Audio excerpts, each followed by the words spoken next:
İnsanların kimliyini müəyyən eləməyin güzgüsel əleyhissalamdır. Bunu mən demirəm ha. Bunu din deyir və bunu Peyğəmbər sahabələrindən biri İbn Abbas deyir. Deyir ki, soruşur filan kəs necə adamdır? Deyirlər, deyən görüm Əliyə münasibətində baxa bilərik. Meyar buydu. Deyir, səhabələrin içində pakları biz belə tanıyırdıq. Namazla bilinmir axı. Namaz bir gizlədə bilir adamı. Ramazan ayı gəldi, oruç tutur, bilinmir. Həccə gedir, bilinmir. Bir nöqtə var ki, orada bilinir, orada gizlətmək olmur özü. Biz baxırdıq, göz qoyurduq.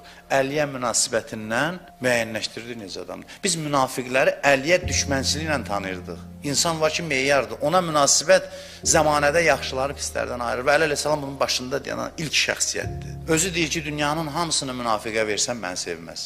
Bu qəlb məsələsidir, qardaş, bu başqa bir şeydir. Və möminin burnunun üstünə qılıncımla vursam, həmişə bunu mən keçmişdə demişəm, alimlər deyir ki, adamın burnunun üstündən vuranda qəzəb gəlir, adam əsəbləşir. Deyir, möminin burnunun üstündən qılıncımla vursam, mənə düşmən olmaz. Bu da qəlb məsələsidir.